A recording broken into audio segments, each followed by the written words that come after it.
السلام علیکم دوستو، آج میں آپ کے لیے لے کے آئی ہوں ایک کہانی۔ دنیا بھری پڑی ہے بے حس لوگوں سے، اور یہ بھی درست ہے کہ کچھ لوگ بہت بد نصیب ہوتے ہیں۔ کیسے کیسے لوگ؟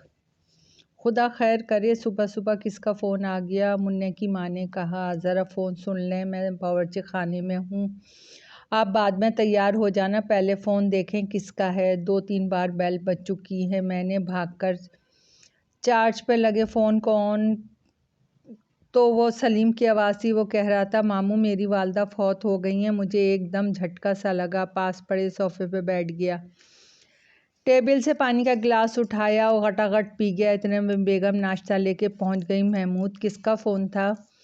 بھائی وہ سلیم، ہمارا بھانجا بھائی صدیق کا بیٹا، بتا رہا تھا اس کی والدہ فوت ہو گئی ہیں، اور ساتھ یہ بھی کہہ رہا تھا اگر مناسب سمجھیں تو ممانی کو بھیج دیں، برادری کی دوسری عورتیں بھی تیار ہو رہی ہیں۔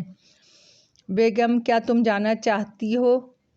ہاں محمود، فوتگی کا معاملہ ہے، بندہ خوشی سے رہ جائے مگر غمی میں کوئی غیر بھی ہو اس کے غم میں بھی برابر کا شریک ہونا چاہیے۔ یہ تو پھر بھی اپنی تھی، کیا ہوا اس کی بے وقوفی اور جلد بازی کی وجہ سے اس کے ساتھ تعلقات منقطع ہو گئے۔ ویسے بھی ہمارے اسلامی تعلقات کا بھی درس یہی ہے۔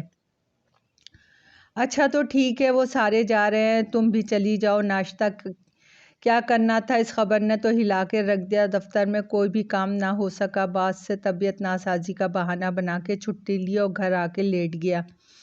نسیم کا چہرہ بار بار آنکھوں میں گھوم رہا تھا۔ تعلقات ناصحیح تھے تو تایازاد بہن ماضی کی فلم آٹومیٹک چلنا شروع ہو گئی۔ دادی مرحومہ کی خواہش کے مطابق صدیق، جو میرے سب سے بڑے تایا کا بیٹا تھا، نسیم کی شادی سے کر دی گئی۔ صدیق کی والدین بچپن ہی میں اسے بے سہارا چھوڑ کے اللہ کو پیارے ہو گئے۔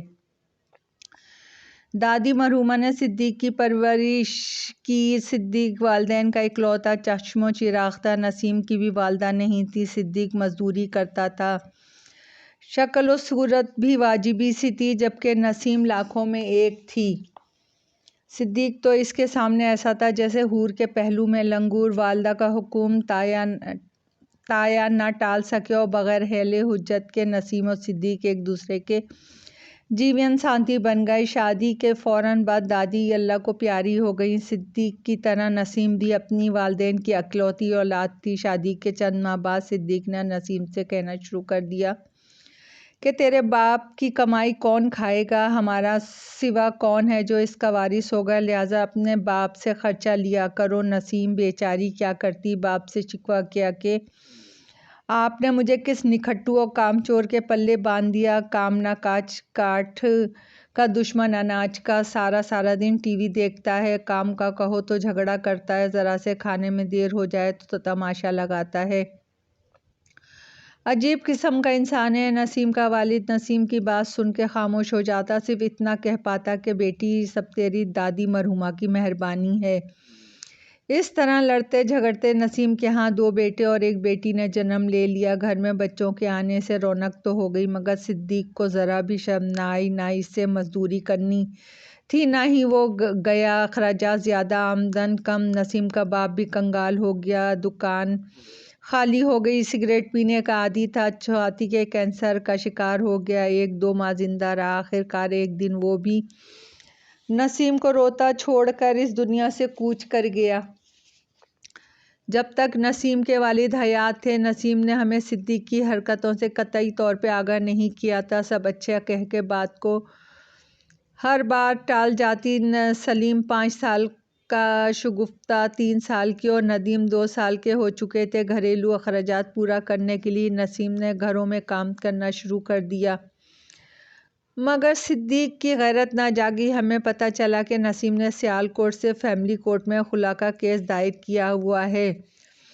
سیال کوٹ قریبی گاؤں کی ایک فیملی کے بہکاوے میں آ کے اس نے ایسا قدم اٹھایا، جبکہ ہمارے فرشتوں کو بھی خبر نہ لگنے دی۔ جس محلے میں اس نے شہزادیوں جیسی زندگی بسر کی، وہاں پر ہی ان لوگوں کے برتن صاف کر کے، جھاڑو پوچھا کر کے پیٹ کی آگ بجھانے سے بہتر تھا کہ وہ خودکشی کر لیتی۔ مگر اس نے ہوش مندی سے کام لیتے ہوئے حرام موت مرنے سے دوسری شادی کو ترجیح دی۔ صدیق نے تھوڑی سی رقم لے کے خلا کے کاغذات پہ دستخط کر دیے۔ بچے صدیق کو دے کے خلا لینے کے بعد نسیم روپوش ہو گئی۔ ہمارے کاغذات میں تو وہ اسی دن مر گئی تھی جس دن ہم سب کو بتائے بغیر اس نے اتنا بڑا فیصلہ کر لیا تھا۔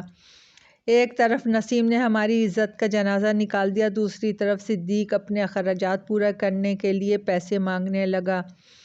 لوگوں نے ہمیں طعنے دیے مگر ہم کر بھی کیا سکتے تھے۔ جس شخص نے اپنے بچوں کو دربدر کر دیا، اس کی تنگ نظری کی وجہ سے اس کی بیوی بھاگ گئی، اس کی غیرت تو بالکل ہی مر گئی تھی۔ اس نے تو خلا دینے پر بھی رقم بٹور لی تھی۔ جو کوئی بھی اسے بھیک دینے سے منع کرتا تو وہ آگے سے گندی گندی گالیاں دیتا، پتھر مارنے لگتا، جاتا جھوٹ موٹ دورہ ظاہر کر کے سڑک پہ لوٹنیاں لگانے لگ جاتا۔ لوگ ہمیں کہتے ہیں کہ اس کے حال پہ چھوڑ دو، جیسے اپنا خاندان کو عزت کا خیال نہیں تو دفع کرو اسے۔ جو اپنے بیوی بچوں کا نہ بن سکا وہ کسی اور کا کب بن سکتا ہے۔ اسی طرح ایک دن جعلی دوڑے پڑنے کی کوشش میں سڑک کنارے گہرے گندے نالے میں منہ کے بل گر گیا۔ جسم وزنی تھا، لوگوں کے پکڑتے دم گھٹنے کی وجہ سے چلتا بنا۔ بچوں کو ہماری ایک تایہ زاد بہن نے پال کے جوان کر دیا۔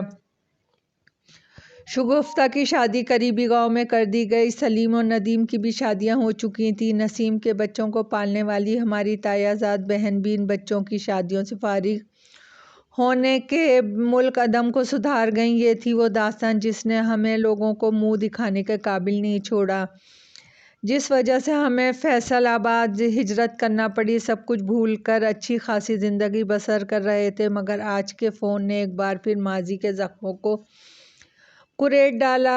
جب بھی کبھی اس واقعے کی طرف دھیان جاتا ہے تو محسوس ہوتا ہے کہ خداوند نے کیسے کیسے لوگ اس جہان فانی میں پیدا کیے ہیں جو اتنے خود غرض ہوتے ہیں کہ اپنے اور اپنے خاندان کی مٹی کو بھی خاک میں ملانے سے دریغ نہیں کرتے۔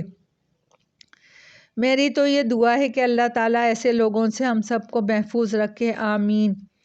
یہ کہانی میرے ایک دوست نے میرے اصرار پہ سنائی ہے۔